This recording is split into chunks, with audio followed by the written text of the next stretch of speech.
Which side are you on? Red or blue, Democrat or Republican, Israel or Palestine?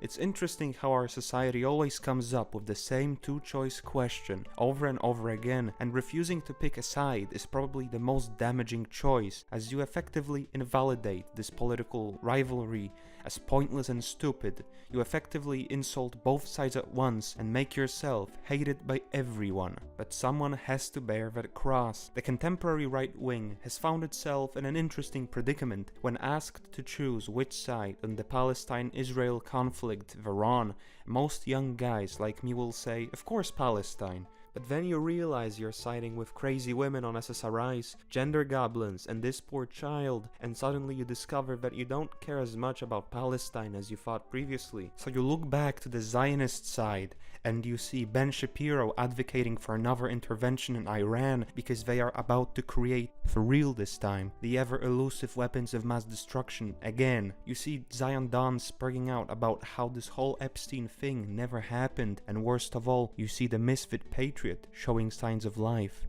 And so I realized one thing, that the most psychotic and delusional element of this whole conflict is not the people fighting on the ground in the Middle East, but the supporters of either side in the West. Both sides make themselves so unlikable for the average right-winger that most guys like me adopt a "I don't care if the Middle East gets turned into a parking lot overnight" policy when it comes to the Israel-Palestine conflict, regardless of the actual merits of the people on the ground. Reality taught us that bad cars attract bad drivers, that brainless influencers attract brainless fans, and that vicious political feuds attract bad and delusional people on either side. I'll go over both Zionists and the Free Palestine left, of course by no means in a comprehensive way, but hopefully through means that will help and illuminate the problem of how both sides don't deserve sympathy, as they have committed the worst sin of all, grievous disrespect against the children of Yaqub. The Israel-Palestine conflict reminds me of the most famous Henry Kissinger quote, "It's a pity both sides can lose."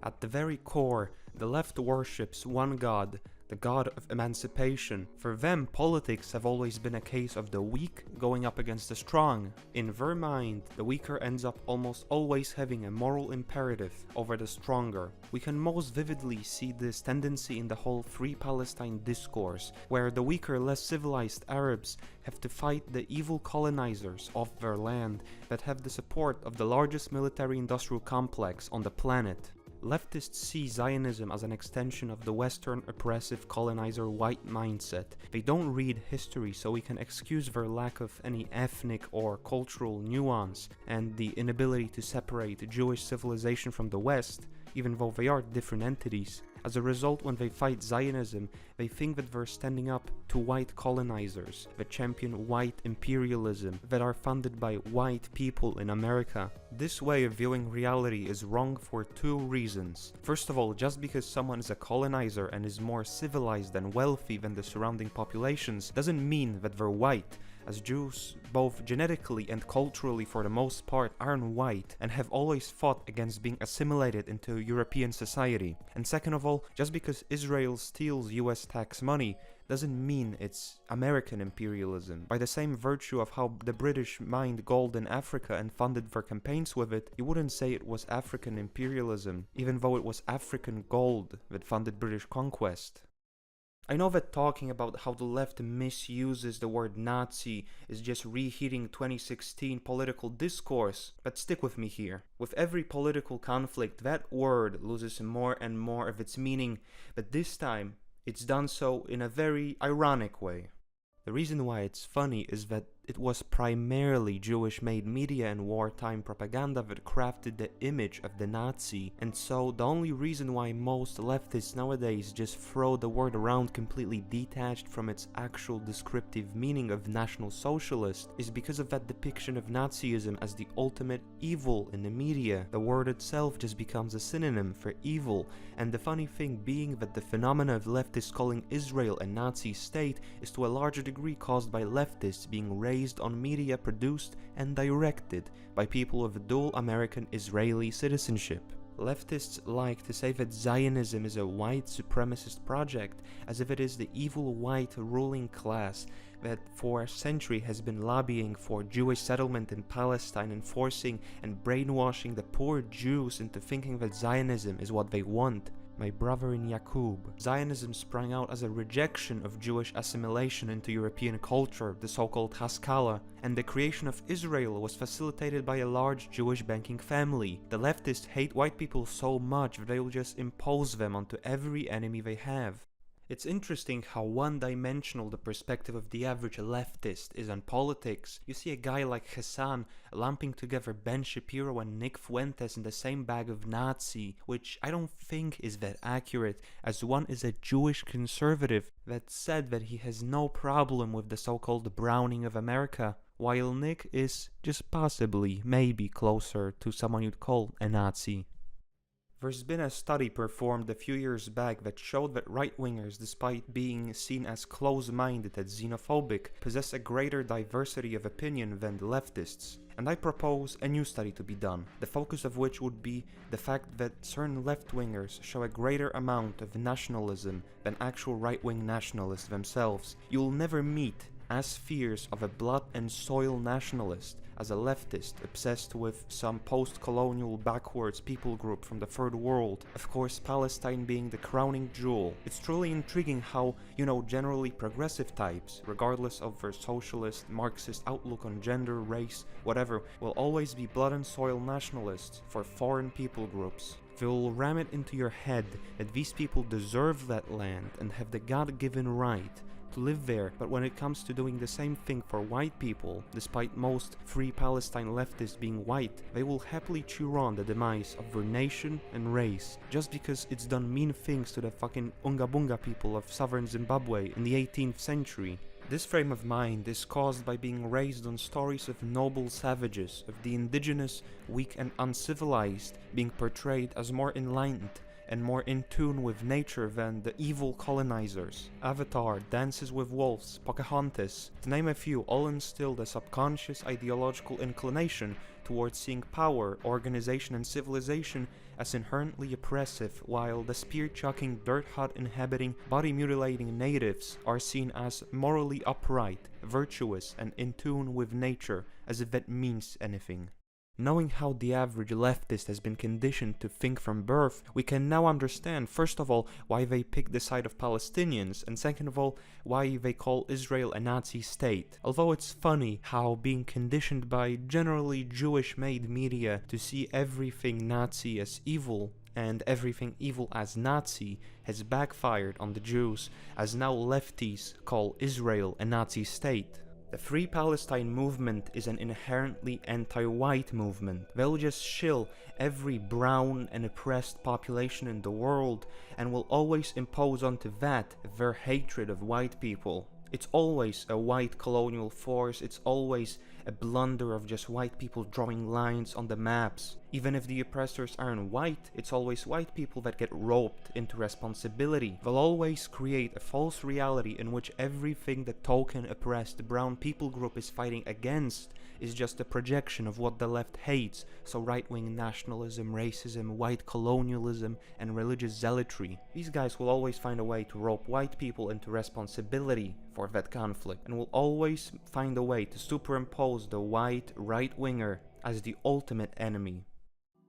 Now, the other side of the Free Palestine movement. The Arabs. I'm not gonna talk about the absurdity of liberal women allying themselves with Islam, because that's been done to death, and so my point is different. I remember when I visited England in 2020, right before Brexit. My visit to London coincided with the assassination of Qasem Soleimani, the Iranian general, ordered by President Trump. Even though I was in the Anglo-Saxon heartland, all I saw were brown people protesting this guy's death, waving the colors of black, red, white and green arranged in all ways possible for every Arab country out there. These foreign fighting age males on European streets waving foreign flags was a reminder that these are not friends to the Western civilization. But wait, the Muslims, they hate the gays, they hate Jews, and they recognize Jesus as a prophet, and they oppress women so they're epic and based. I'm happy that you don't see much more of this third world, brown-coded, Andrew Tate-esque discourse on the right anymore, because the idea that foreigners from the third world can help the West and be good allies to the right by turning the West into a third world Muslim shithole is hilarious. I have no problems with Arabs existing in the Middle East, but when they come over here and live in the West, it's an entirely different case. They've shown themselves to be quite incompatible with Western values and have had just a slight impact on living conditions in Europe, but cultural grievances aside, the root of the issue lies in the fact that when you're a guest in some country, for example, I think it's common etiquette to keep your blood and soil nationalistic grievances at home. I think that's a reasonable request for someone foreign entering your country. So when I see these beautiful people from an amazing and civilized culture emboldened by petite blonde Nordic women to partake in their backwards third world nationalism on my soil, I feel honored to be able to host these future doctors and scientists in my country. But do you know who never had this welcoming and kind treatment extended to them? Jews are some of my favorite people. There's not been a single Jew that's had a negative effect on the planet. Telling white women not to have kids? Good. Being the main advocates of leftism and communism? Amazing. Telling white people that they should be ashamed of their history? Deserved. And who would forget teaching us about the benefits of opening up our borders to third worlders? They are amazing people, and we should all celebrate these ideals and turn Israel into an open and diverse society. Oh, what's the problem, big guy? I thought you guys liked diversity. The Jews, as shown by historical and contemporary sources, are not a singular hive mind and have a tendency to constantly fight amongst each other. This time is no different, as however the majority of Jews are Zionists, there is a sizable amount that think Israel is a bad idea and actually side with the Palestinians or take a more moderate stance. The distinction has to be made, as with Jews, it doesn't really matter if they're left or right wing. The division between Zionists and anti-Zionists is a fault line splitting them apart seemingly at random. One time you'll see a secular Jew that is an ardent Zionist, and another time you'll see a pro-Palestine Orthodox. These guys really do like to bicker, but someone could say that they all regardless share one common characteristic. Some absolute anti-Semite and bigot might say that Jews are inherently anti-white, which is a crazy conspiracy theory with no real evidence, but putting my biases aside, they kind of do have a reason to be so. All I'm saying is that the big anti-whiteness never happened, but even if it did, they were justified in doing so. I mean, the Romans did destroy their temple that to this day has not been rebuilt. When you see all the politicians undergoing the submission humiliation ritual known as visiting the Western Wall, that Western Wall is what remains of the temple destroyed by the Romans. But the sons of the Eternal City did not stop there. Under Hadrian, 2/3 of all Jews were killed in Judea as a response to a bloody uprising. Hadrian also banned Jews from entering Jerusalem, renamed it, settled it with Greeks, and put a temple of Jupiter, where the Jewish temple once stood. Judea for the next few centuries was in a state as if the Jews never inhabited these lands in the first place. They were beaten into submission. But the worst thing is, all the previous people that oppressed the Jews, the Egyptians, the Babylonians, the Seleucids, all slowly disappeared, while the Jews endured, but the Romans endured unlike anyone else before. The empire fell, yes, but the Western land civilization that sprung out of it evolved to be the West that we know today. The Jews were not only absolutely raped by Rome, but became a diaspora, forever having to live amongst the Europeans that succeeded the Roman state. The Jews of today see the West as a direct continuation of Rome. They hated Christianity, they didn't want to assimilate, and so they developed a morality based on seeing the goys, the outsiders to their faith, as cattle. I mean, I don't want to say too much, but I think that you now understand why Jews are the way they are. They had to live amongst a civilization that absolutely BTFO'd them and then die for so long, and now that they have found themselves in positions of power, it makes complete sense why things are the way they are in the West nowadays. It doesn't mean that it's acceptable though.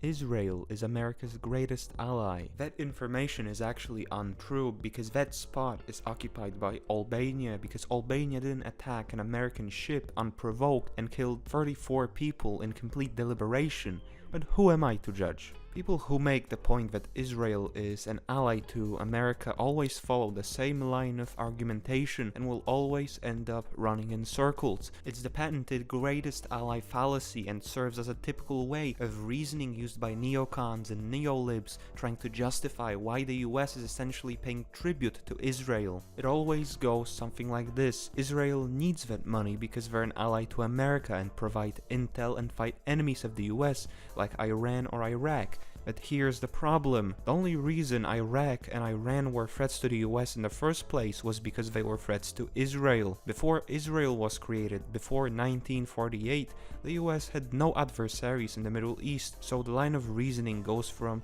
Israel is our ally because they gather intel and fight the enemies of the US to the US only has enemies in the first place because Israel is the ally of the US. The great ally fallacy in full swing. Have you ever heard of the Norman conquest of England? Well, it was an interesting case when a small ruling aristocracy from northern France, Normandy, managed to impose a minority rule over the entirety of England. It started with William the Conqueror's foray into English territory and ended with a small group known as the Normans that spoke a foreign language, that dressed differently, that had different religious customs to the English, being the rulers of England and becoming their feudal lords. Contemporary estimates say that there were only 8,000 Norman landholders in England, ruling over a population of 1.5 million. So from this historical example, we know that it is possible for a small foreign elite to rule over a vast domain. So when you bring up the possibility of a small ruling aristocracy being in a very similar position, being a minority ruling over a large realm, you suddenly get crucified for spreading conspiracy theories as if that's not possible. And don't get me wrong, of course, this is not evidence that such an aristocracy exists, but it sets a historical precedent that such a thing is possible. You know, with one ethnicity being heavily overrepresented in positions of power.